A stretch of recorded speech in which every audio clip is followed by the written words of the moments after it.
আমি আর সজল ভাই আর সামনে দেখুন আমরা থাকতে পারছি কথাটা মধ্যে গেলি আমরা মানে আগে গেছি তারা এগিয়ে গেছি জলবায়ুর মাধ্যমে এর মধ্যে ওই পুটিয়ে গেলি বাজার শেষ মাথায় ওদিকে শেষ মাথায় ছেলেমান জ্বর হয়েছে আমরা ওই জায়গায় দেখি আমরা ওই জায়গায় পিছনের জায়গায় ওই স্থানীয় দুই যে গ্রুপটা ওরা দুজন পাল্টাপাল্টি আমরা আসছি মিছিল করছে।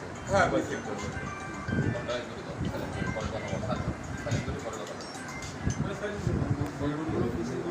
দুই গ্রুপই গেছিল ওই স্থানীয়ভাবে। এবার আমরা আসছি মানে ওই সময় দেখি গ্যাঞ্জাম চলে এর মধ্যে তো সব মারামারি এক পর্যায়ে ওই আমিন মেম্বার তারা ওই লেজা তারপর ওই চাইনিজ স্কুল আছে রামদাসের বেশি তারা নিয়ে আসে লোক বাড়ি কই জায়গায় আমি বাজারের পাশেই। হ্যাঁ বাজারের পাশেই। চেয়ারম্যান ছিল আর ইয়ে ছিল চেয়ারম্যান ছিল মোটরসাইকেলে কতগুলো মোটরসাইকেল? 6 থেকে 7 টা মোটরসাইকেল। আমরা দুইটা মোটরসাইকেল ফার্স্ট দিয়েছি আমি আর আমার মোটরসাইকেল আর সদস্যের মোটরসাইকেল আমি ব্যাক করে দিই। আচরণবিধি লঙ্ঘন করছে সবাই। আপনারা কেন দিচ্ছেন? মিটিং ছিল একই বক্তব্য এই যে বললো আপনারা একই বক্তব্য দিলেন, আলাদা কিছু আছে? আলাদা আমার ব্যাপারটা করে মায়ের শুরু করে দিয়েছি। আমরা প্রথম দিন তিনটা মোটরসাইকেল আছে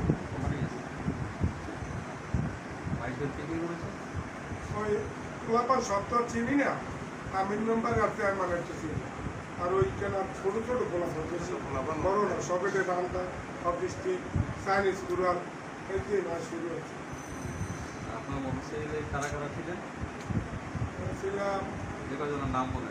ও আমি সদর শরীফ কবির ভাই যখন ওই আমার ভাই গোয়াস আকাশ একজন যদি বরিশাল গিয়েছে জসিম আর তো কিছু ওই সব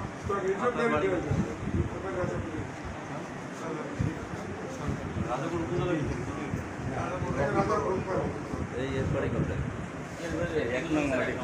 এক নং ওয়ার্ডে নাম যে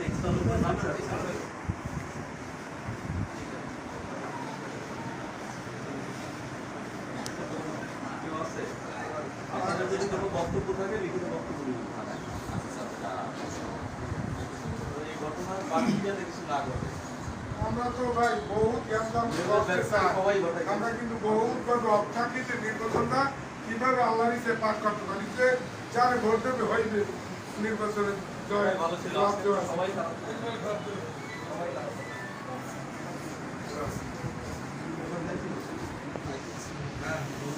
যারা আছেন ভাই একদিন লোক ছাড়া এমনিতে তো রুম স্পেস কম।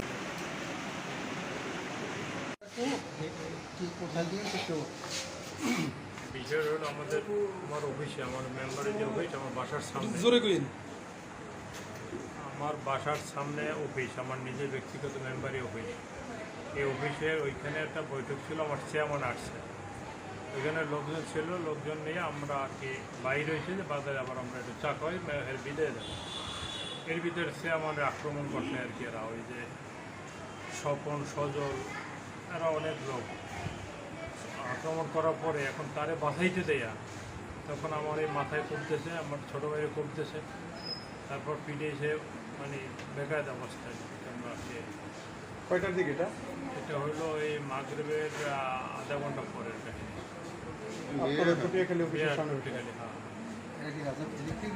এরা এদিক থেকে গেছে যাইয়া এদিক থেকে এরা হলো বাচ্চু চেয়ারম্যানের লোক, এরা যাইয়া আমার অফিসের সামনে চলে গেছে কিছু মোটরসাইকেল জালবাড়ি মাদ্রাসার দিকে। আমরা মনে করছি এরা মাদ্রাসে যাইতেছে, বাজারে যে তাদের লোক ছিল আমরা জানি না, আমরা বাজারে যাইতেছি। এর ভিতরে দুই দিক দিয়ে আক্রমণ করছে আমরা যখন মারতেছে এই আমরা তারে বাঁচাইতে দিয়ে আমরা আর কি মারছি। কতজন ছিল তারা দেখছেন? তারা লোক প্রায় 30-40 জনের নিচে না, সব মোটরসাইকেল বেশি। হ্যাঁ মোটরসাইকেলে। তারপরে ওই স্থানীয় লোক ছিল, আবার এটা ছিল ফারুক মোল্লা ছিল, টুটুল গাজী ছিল, টুটুল গাজী ফারুক মোল্লা।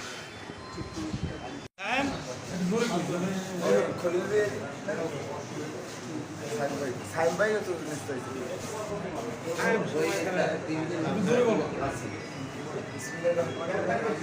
জয় বাংলা জয় বাংলা। আমি মোহাম্মদ আব্দুল হামিদ, রাজাপুর উপজেলা ছাত্রলীগের দপ্তর সম্পাদক হিসেবে আছি। আমি আজকে মিনারহাটে গ্যাঞ্জাম হয়েছে মোটর সাইকেল এবং রড কলম। তখন আমরা যখন শুনছি আমাদের নেতাকর্মীদের মারধর করে এবং জিম্মি করে রাখছে, তখন আমরা আমাদের প্রার্থী জনাব মিলন মোহাম্মদ বাচ্চু ভাইকে সাথে নিয়ে আমরা যাইয়েছি। তৎক্ষণাৎ আবার যখন তারা আসতে আসে ওখান থেকে পুলিশের সাথে পিছন থেকে কিছু সংখ্যক গাড়ি আবার আমাদের গাড়ি আটকাইছে, আমাদেরকেও আবার অ্যাটাক দিয়েছে। ওই সময়কালে আমি আমার প্রার্থী জনাব মিলন মোহাম্মদ বাচ্চু ভাইকে রক্ষা করতে গিয়ে আমার এই একটা বাড়ি লাগছে, এই আপনারা দেখেন এই একটা বাড়ি লাগছে এবং এইখানে একটা বাড়ি লাগছে এবং কি আমার মোবাইলের ডিসপ্লেটা পর্যন্ত নষ্ট হয়ে গেছে। ঠিক আছে, আমি আপনাদের কাছে দাবি জানাই, সাংবাদিকের ভাইদের কাছে এবং রাজাপুর উপজেলাবাসীর কাছে দাবি জানাই, এই যারা এই অন্যায় কাজ করতে আছে, যারা এই ক্ষমতার লোভে মানুষকে মানুষ মনে করে না, আপনারা তাদেরকে বর্জন করেন এবং যারা যোগ্য লোক তাদেরকে যোগ্য স্থান দেন। কলম মার্কার কি প্রার্থী ওইখান থেকে আমরা যখন আসি তখন লাইজু বাবা সহ এবং তার যারা কর্মীবৃন্দ এবং নেতৃবৃন্দ আছে তারা ওইখানে ছিল, তারাই আর কি আমাদের অ্যাটাকটা দিচ্ছে। আমার প্রার্থী জনাব মিলন মোহাম্মদ বাচ্চু ভাই সেও তখন গাড়িতে ছিল, তারাই আর কি গাড়িতে রাখতে আমরা গেছি সামনে। কি সমস্যা হয়েছে, সমস্যা দেখার আগেই আমাদের অ্যাটাক। হ্যাঁ, কিছু সংখ্যক লোক এসছে না চিনি, আর রাতের অন্ধকারে আমি ঠিক মতন চেতেও পারি নাই।